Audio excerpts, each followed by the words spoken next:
అనకాపల్లి జిల్లా అనకాపల్లి కసింకోట వద్ద college bus బీభత్సం 12 ఏళ్ల బాలుడు మృతి పలువురికి తీవ్ర గాయాలు తమ కాలేజ్ బస్సు వలన ప్రమాదం జరిగిన బస్సు కింద పడి ఒక బాలుడు మృతి చెందిన ఆ కాలేజ్ విద్యార్థులకు గాని ఆ బస్సు డ్రైవర్ కానీ స్పందించకపోవడంతో ప్రమాద స్థలంలో వీళ్ళు అసలు మనుషులేనా అన్న ప్రశ్న అందరిలో తలెత్తింది. అవంతి కళాశాలకు చెందిన ఒక బస్సు విశాఖ నుండి పాలెం వెళ్తున్నప్పుడు ఈ ప్రమాదం చోటు చేసుకుంది. జాతీయ రహదారి వద్ద ఈ బస్సు అతి వేగంగా వస్తూ బయ్యవరం జాతీయ రహదారి వద్ద గొల్లవల్లి గోవిందు, గొల్లవల్లి రమణవ్వ, గుండమతుల లక్ష్మీలు నడుపుతున్న మొబైల్ టిఫిన్ వ్యాన్ ను అవంతి కళాశాలకు చెందిన బస్సు అతి వేగంగా ఢీకొంది. అప్పుడే పెందుర్తి నుండి పిఠాపురం వెళ్తున్న ముస్లిం కుటుంబం మార్గమధ్యంలో టిఫిన్ కు ఇక్కడ ఆగి టిఫిన్ చేస్తుండగా ప్రమాదం జరగడంతో ఆ ప్రమాదంలో గౌస్ అనే బాలుడు అక్కడికక్కడే మరణించారు. 5గురికి తీవ్ర గాయాలయ్యాయి. 3 బైకులు, ఒక కారు నుంచయ్యింది. బస్సు డ్రైవర్ కాంగ్రేగుల ఉషా కిరణ్ అతి వేగంగా నడపడమే కారణమని ప్రాథమిక దర్యాప్తులో తేలింది. చికిత్స కోసం క్షతగాత్రులను పోస్టుమార్టం నిమిత్తం బాలుడు మృతదేహాన్ని 100 పడకల ఆసుపత్రికి తరలించారు. కొందరిని ఉషా ప్రైమ్ హాస్పిటల్ కు చేర్చారు. వారిని కూటమి అభ్యర్థి కొణతాల రామకృష్ణ, మాజీ శాసనసభ్యులు పీలా గోవింద సత్యనారాయణ పరామర్శించి మెరుగైన వైద్యం కోసం డాక్టర్లతో సంప్రదించారు. బయ్యవరం జంక్షన్ దగ్గర నేషనల్ హైవే ఆనుకొని పక్కన కొత్తపల్లి బుచ్చిపేట రోడ్లో ఒక టిఫిన్ సెంటర్ బండి ఉంటే అక్కడ టిఫిన్ చేస్తున్నప్పుడు అవంతి కాలేజ్ తాలూకా బస్సు దూసుకువచ్చి ఈ పేషెంట్ అక్కడ టిఫిన్ చేస్తున్న వారి మీదకి రావడం జరిగింది. దానివల్ల అక్కడున్న కారు కానీ స్కూటర్లు కానీ వీటితో మనుషుల మీద కూడా ఆ బస్సు వెళ్ళిందనేసి ప్రత్యక్ష సాక్షులు చెప్తున్నారు. ఇక్కడైతే ఒక ముస్లిం యువకుడైతే పెందుర్తికి సంబంధించి ఒక ఆయన దురదృష్టవశాత్తు చనిపోయాడు. ఇక్కడ ఒక ముస్లిం లేడీ ఉంది. ఆవిడ మీకు అబ్డామిన్ బాగా బస్సు టైర్ ఎక్కడం వల్ల పూర్తిగా కట్ అయిపోయింది. అది సిరిచెస్ చేశారు, కానీ బ్లీడింగ్ అవుతుందేమో అనే అనుమానం ఉంది. అప్పుడు అల్ట్రాసౌండ్ చేస్తున్నారు. అందులో బ్లీడింగ్ లేకపోతే ఏ సమస్య లేదు, కానీ బ్లీడింగ్ ఉంటే మటుకు వెంటనే వేరే హాస్పిటల్కి షిఫ్ట్ చేసి అంటే సర్జరీ చేయాల్సినటువంటి అవసరం ఉంది. అది మీకు అల్ట్రాసౌండ్ తర్వాత హెడ్ స్కాన్ కూడా తీయాలి. ఆవిడకి తీసాక కానీ ఆవిడ పరిస్థితి ఎలా ఉందో చెప్పలేదు. ఇప్పుడైతే అల్ట్రాసౌండ్ చేస్తున్నారు. రెండవది ఉషా ప్రైమ్ లో కొంతమంది ఉన్నారు. ఉషా ప్రైమ్ లో ఉన్నటువంటి 4-5 ఉన్నారు అక్కడ. అందులో ఒకరి కండిషన్ కొద్దిగా అంటే సీరియస్ అని చెప్పలేం, కానీ ఆ పరిస్థితి ఏంటో తెలియదు. అక్కడ కూడా హెడ్ ఇంజరీ జరిగింది. ఆ హెడ్ ఇంజరీ వల్ల లోపల బ్లడ్ క్లాట్ జరిగిందా ఏంటో అని తెలియదు.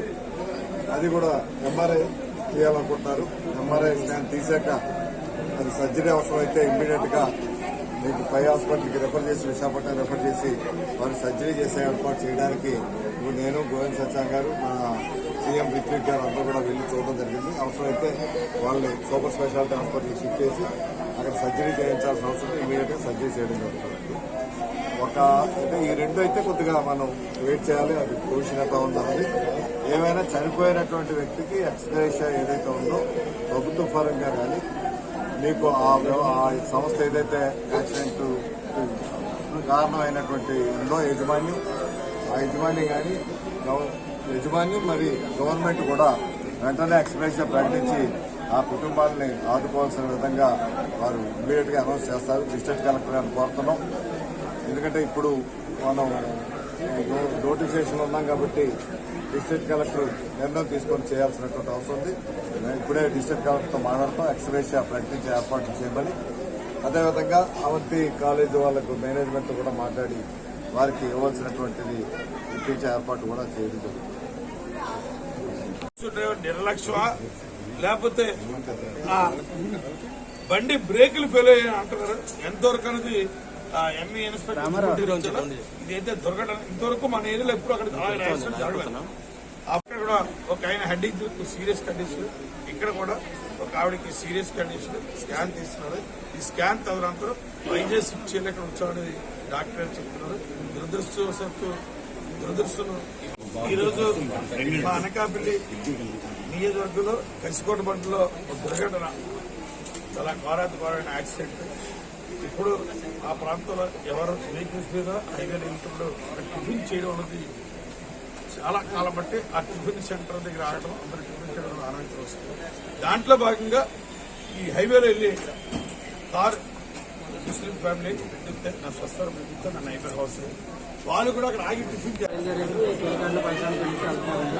వెళ్తుండగా వీళ్ళు భయవరం దగ్గర టిఫిన్ చేద్దామని చెప్పేసి కార్ ఆపేసి టిఫిన్ చేయడానికి వెళ్తే టిఫిన్కి లోపలికి వెళ్ళారు. లోపలికి వెళ్ళి ఇంకా 10 నిమిషాల్లో బయలుదేరుతారని కానీ ఈ బస్సు చాలా ఫాస్ట్గా డైరెక్ట్గా హోటల్లోకి వచ్చిందన్నమాట.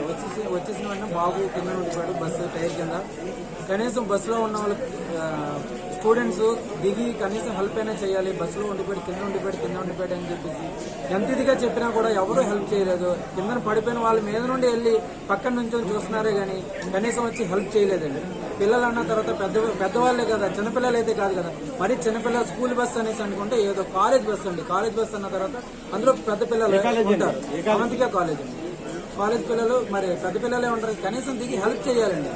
మనిషి అన్న తర్వాత ఎవరికైనా సరే హెల్ప్ చేయాలని అనిపిస్తుంది. ఆ ప్రమాదం ఉన్న దగ్గర జరిగిన వెంటనే ఏదో చిన్న మనకి కలిగిన దాని మీద ఏదో చేస్తాం. చిన్న దెబ్బలు తగిలిన వాళ్ళకి సేవ్ చేయడము ఏదో చేస్తాం కదండి. కనీసం అది కూడా చేయలేదన్నమాట పిల్లలు.